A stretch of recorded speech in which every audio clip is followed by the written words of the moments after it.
Bonjour, Son Excellence. J'espère que vous allez très bien avec tout le travail que vous êtes en train de faire, courir de gauche à droite. Très bien, merci beaucoup. Super. Madame la ministre, la RDC revient au premier plan de la diplomatie mondiale, au-delà du symbole même de cette présidence du Conseil de sécurité de l'ONU. Quel changement d'image la RDC souhaite-t-elle construire auprès de la communauté internationale? L'image d'un pays qui est un agent du changement, pas seulement pour ses propres intérêts, mais pour les intérêts du monde. Je pense que pour nous, il est très important de voir qu'il y a tant de choses qui se sont faites au monde avec et grâce au Congo, mais pas nécessairement avec la voix du Congo. Et donc, nous voulons vraiment transformer tout d'abord la manière dont nous-mêmes nous voyons en tant que Congolais, et la manière dont le monde nous voit et nous regarde, pour aussi changer les dynamiques dans nos interactions avec le reste du monde. Le Conseil de sécurité n'est qu'un aspect de cela. Si on veut le prendre de manière beaucoup plus holistique, nous sommes en train de travailler au niveau du ministère des Affaires étrangères sur notre première politique extérieure de la République démocratique du Congo. Et en fait, c'est le document, si vous voulez, le premier, et il y aura certainement des versions améliorées au fur et à mesure, mais c'est le premier document, en fait, où nous voulons prendre le recul nécessaire pour dire, OK, 2026, où sommes-nous? Où est le monde? Où voulons-nous aller?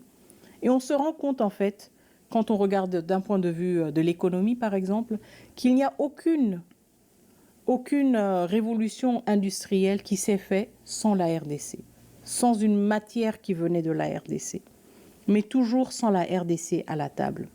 Nous sommes un pays indispensable à toutes les transformations économiques du monde. Maintenant, nous devons devenir une puissance incontournable. Indispensable, on vient chez vous, on vient puiser chez vous. Incontournable, on vient vous parler pour avoir accès. Et ça, c'est la transformation que nous visons pour le Congo. Le Congo doit être incontournable. Nous devons assumer pleinement notre potentiel, notre puissance et notre rôle d'agent. Et vous pensez que la RDC s'approche à ce pays qui devient incontournable? Tout à fait. Ouais. Tout à fait. Nous le voyons par le fait que nous sommes de plus en plus sollicités par de nouveaux partenaires. Vous savez, ce sont peut-être des détails qui échappent aux uns et aux autres, aussi parce que ça ne se partage pas vraiment sur la place publique. Mais en tant que ministre des Affaires étrangères, je vois toujours un peu le baromètre. Exactement, ce que personne On entend tel pays n'a pas de représentation diplomatique, mais voudrait ouvrir une ambassade. Ça vous dit déjà, on s'intéresse. Ouais. Vous savez que telle ambassade, avant, c'était juste un ambassadeur et un assistant et un chauffeur. Ouais. Ensuite, un jour, vous voyez cet ambassadeur, il est accompagné de 2-3 nouveaux diplomates. Et vous dites, ah bon? Et là, on voit, ce sont des petits indicateurs qui vous montrent que l'intérêt est en train de grandir, la présence diplomatique est en train de grandir. Ça, ce sont vraiment des petits indicateurs. Évidemment, il y a d'autres indicateurs, les échanges que j'ai avec mes partenaires, les échanges que j'ai avec mes homologues. Ouais. Mais aussi les discours que nous tenons, les priorités que nous inscrivons dans nos relations économiques avec d'autres pays montrent justement à quel point nous assumons cette position et à quel point nous la défendons et aussi à quel point elle est attendue d'autres pays. Donc ce n'est pas quelque chose, certes, il y en aura toujours quelques-uns qui vont se sentir menacés, mais en fait, c'est quelque chose aussi que beaucoup de pays saluent. Attendent avec impatience de voir justement un Congo proactif, dynamique, qui est agent de changement et partenaire dans des grandes transformations économiques ou dans des grands partenariats qui contribuent à une reconfiguration de certaines réalités. Exactement, c'est très important. La réunion formule ARIA sur les ressources naturelles. Son Excellence a placé les minerais stratégiques au cœur du débat international. Au-delà des discussions à New York, on vous a vu à New York, comment faire en sorte que les richesses naturelles de la RDC profitent davantage aux communautés locales, au développement du pays? C'est la question que beaucoup de Congolais se posent aujourd'hui. Je sais que c'est une question qui est tout à fait légitime parce que nous sommes un pays extrêmement riche, mais on a parfois un grand écart, si vous voulez, entre les richesses du pays et la richesse du Congolais lambda et de la Congolaise lambda, évidemment. Mais vous voyez, nous avons aussi la richesse et l'avantage d'avoir un chef de l'État éclairé qui fait de cela sa priorité, qui fait justement la richesse et le bien-être du Congolais et la paix sociale du Congolais et du Congo, sa priorité, et par extension, évidemment, la priorité du gouvernement qui est sous la conduite de la Première ministre. C'est justement de voir comment est-ce qu'on transforme cette richesse en une richesse plus large, plus accessible. Et ça, c'est déjà en transformant nos modalités, si vous voulez, d'exploitation, qui pendant très longtemps étaient des modalités d'extraction. Ça veut dire, si on prend l'exemple, on parle toujours de mines et tout ça, parlons par exemple du bois. Parlons du bois. Le bois congolais qui est exporté et avec lequel on fait des meubles partout au monde, mais vous avez très peu de production de meubles locales à un degré ou à un standing, si vous voulez, qui nous permettrait par exemple d'exporter nos propres productions locales. Donc si on regarde cette filière, c'est justement ça. C'est une richesse naturelle. Le fait que nous ayons tant de forêts, que nous pouvons les exploiter partiellement, évidemment de manière responsable, avec du reboisement, etc., mais aussi les exploiter de manière à ce qu'on n'exporte pas juste le bois. Alors on le traite sur place, n'est-ce pas? On crée justement les infrastructures nécessaires pour le traiter, on a les machines nécessaires, on forme les Congolais et les Congolaises, on forme des gens dans le design. Et là, tout à coup, vous voyez que l'assiette grandit. Parce que vous faites d'un produit une vingtaine de sous-produits ou de sous-filières. Et c'est comme ça que d'une chose, vous grandissez, si vous voulez, l'empreinte de ce produit, de cette ressource, de cette matière première. Et donc, à travers cette plus grande empreinte, vous avez un capital humain qui est enrichi parce que votre population est formée. Vous avez aussi un capital économique parce que les gens contribuent, les gens sont formés, les gens arrivent à consommer localement. Et donc, c'est ça l'idée. Quand on parle de richesses qui sont congolaises, mais qui doivent l'être davantage, la priorité du chef de l'État, c'est justement là. Ajouter de la valeur sur place, avec notre plus grande valeur. Et notre plus grande valeur, ce n'est pas le bois, c'est pas le coltan, c'est le et la congolaise, congolais. L'humain. C'est l'humain. Et donc c'est là où on doit mettre le plus de valeur, ajouter le plus de valeur, et vous allez voir que la richesse aussi va s'accroître. Et c'est ça la vision justement pour voir comment est-ce qu'on transforme nos modalités de production et nos modalités économiques pour en avoir qui sont davantage diversifiées. Donc on ne se focalise pas seulement sur certains secteurs, mais même dans ces secteurs. On entre dans des sous-secteurs, dans des sous-domaines, et on crée des chaînes de production qui sont plus larges et qui ont de cette manière plus d'espace pour plus de personnes. La RDC, Madame la Ministre, compte une importante diaspora à travers le monde, je ne vous apprends rien. Face aux tensions et aux actes xénophobes qui touchent des Africains en général, mais notamment les Congolais en particulier, où en sommes-nous avec l'aide de ces Congolais qui sont là-bas, qui continuent à nous appeler matin, midi, soir pour nous demander, à certains qui n'ont même pas une information quelconque de ce que le pays ou leur ambassade peut faire pour eux? Est-ce que vous parlez d'une situation particulière, d'un pays particulier? Je sais qu'il y a eu récemment beaucoup d'appels, surtout provenant de l'Afrique du Sud. Donc je vais peut-être me pencher là-dessus, même si nous essayons de répondre aussi autre part. Mais par rapport à la situation de l'Afrique du Sud, évidemment, c'est quelque chose que nous suivons et que nous avons suivi avec beaucoup de préoccupation.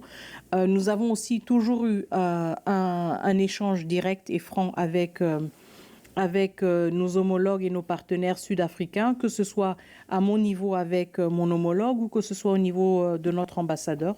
Et donc, nos messages de préoccupation ont été reçus et relayés. Nous avons aussi reçu plusieurs assurances que le nécessaire serait fait pour protéger et préserver les vies de Congolais et de Congolaises.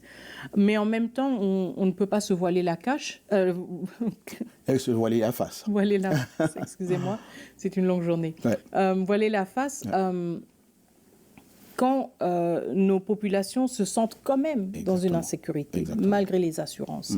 Et c'est la réalité dans laquelle on se trouve. qu'on voit aussi avec d'autres ressortissants africains. Il y a un travail qui s'est fait et qui continue à se faire. Moi, je suis très, très contente de voir que nous avons pris le temps et le recul nécessaire pour faire ce travail correctement. Nous allons accueillir, malheureusement, je ne serai pas là pour le faire moi-même, mais nous allons accueillir dans les prochaines 24-48 heures un premier groupe de ressortissants congolais venus de l'Afrique du Sud. Il devrait être à 140 plus ou moins. Et donc, c'est le premier groupe qui revient. Nous sommes en échange constant via notre ambassade avec la communauté pour évidemment continuer à évaluer les besoins. Je pense que nous aurons encore un ou deux tels mouvements similaires, de rapatriement similaires, d'une envergure à peu près similaire à cette première échéance de 140, peut-être 150 ressortissants qui reviendront. C'est toute une logistique qui doit se mettre en place.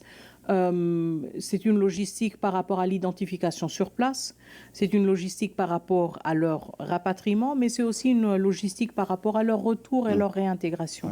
Et donc, on voit que notre appareil diplomatique doit aussi être modernisé par rapport à cela. On a hérité aussi de pratiques et de priorités diplomatiques, si vous voulez, qui n'ont pas toujours été actualisées. Et donc, si peut-être il y a plusieurs décennies, la diaspora était quelque chose d'un peu lointain, d'un peu abstrait, maintenant nous nous rendons compte à quel point elle compte pour nous. Nous nous rendons compte aussi à quel point ça compte. Donc ça veut dire que pour nous, en tant que ministère des Affaires étrangères et de la diaspora congolaise, nous devons aussi, dans l'avenir, avoir des budgets plus costauds pour être aux côtés de notre diaspora. Pas seulement pour des évacuations, mais pour les encadrer, pour les accompagner, pour des activités sociales. Les ambassades, moi, mon rêve, c'est de ne pas avoir des ambassades où on va seulement pour des questions administratives. L'ambassade, c'est le chez-soi loin de chez soi. Exactement. Donc, elles doivent aussi être en mesure de jouer ce rôle fédérateur de nos communautés, de créer aussi des plateformes d'échange, de rencontres intergénérationnelles pour notre jeunesse qui grandit peut-être loin du Congo, mais quand même avec le pondu et le riz dans leur assiette de lundi à vendredi. Donc, ils ont le Congo dans leur ventre, mais ils n'ont jamais été. Quel est le rôle de l'ambassade? Exactement, très important. Accompagner, encadrer notre diaspora. Et donc, nous sommes aussi dans une réflexion de voir comment mieux outiller notre diplomatie pour répondre à cette réalité et à cette richesse aussi. La diaspora est une richesse énorme pour la République démocratique du Congo. Dans ces compatriotes qui vont revenir de l'Afrique du Sud, il y en aura beaucoup, si pas tous, qui travaillent ou qui ont travaillé là-bas, qui ont appris des métiers, qui parlent couramment anglais. Oui. Effectivement. C'est une richesse. C'est une richesse. Je finis avec ma dernière question. Son Excellence, alors que le président Félix Tshisekedi doit présider prochainement un débat de haut niveau sur la gouvernance même des ressources naturelles, quel message la RDC souhaite-t-elle laisser à l'histoire à travers cette présidence du Conseil de sécurité? Alors, nous aurons deux présidences. Nous avons celle de juillet 2026. Nous en aurons une deuxième en novembre 2027. Je pense que nous avons plusieurs messages, évidemment, à laisser, surtout quand on y passe que toutes les 30 années. On essaye quand même d'avoir, de maximiser, mais aussi de repenser ces structures qui nous limitent d'une telle manière.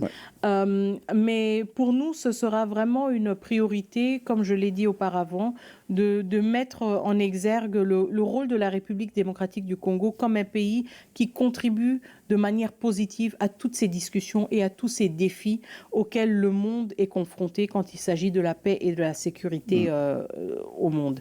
La question des ressources naturelles est très, très importante pour nous, mais je veux quand même commencer avec le premier événement qui a ouvert le bal de notre présidence au Conseil de sécurité, l'activité de son Excellence Madame la Première ministre sur les violences sexuelles liées au conflit.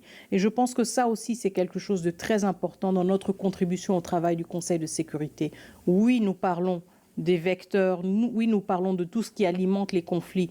Nous parlons des conflits dans leur expression la plus brutale et la plus inhumaine plutôt. Mais en même temps, nous le faisons toujours avec le même point de départ en République démocratique du Congo. On pense d'abord aux survivants. On pense aux Congolais et aux Congolaises qui sont en train de vivre cela durant des décennies. C'est notre point de départ. C'est un point de départ humain. Il humanise notre travail. C'est notre rappel et notre devoir de mémoire perpétuel. Même quand on parle de ressources naturelles, le point de départ, c'est toujours le jeune garçon congolais, la jeune fille qui ne peut pas aller à l'école. C'est la femme qui est violée et qui doit voir comment ses enfants aussi risquent de vivre le même supplice. C'est notre point de départ, c'est notre point de chute, toujours. Et donc, nous voulons participer à ces grandes discussions comme acteurs qui contribuent aux solutions, mais acteurs qui contribuent aux solutions aussi parce que nous sommes animés par un humanisme sincère et authentique. Nous ne sommes pas là pour faire de la comédie. Nous savons de quoi nous parlons, et c'est pour cela que quand nous parlons, on nous écoute. Nous parlons avec autorité, parce que nous portons avec nous la vérité du peuple congolais, mais qui est aussi une vérité humaine, qui ne se limite pas à la République démocratique du Congo. Et c'est pour cela que quand on parle, on nous écoute, parce que beaucoup se reconnaissent dans ce que nous disons.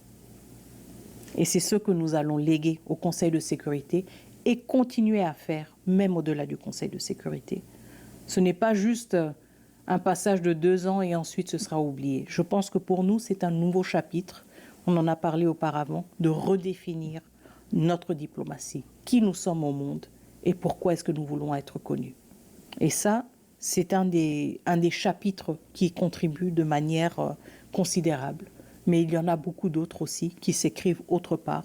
Et c'est la responsabilité de notre diplomatie et nous veillons à ce que cela se fasse. Madame la ministre, merci infiniment pour le temps que vous nous avez accordé encore une fois. Merci à vous.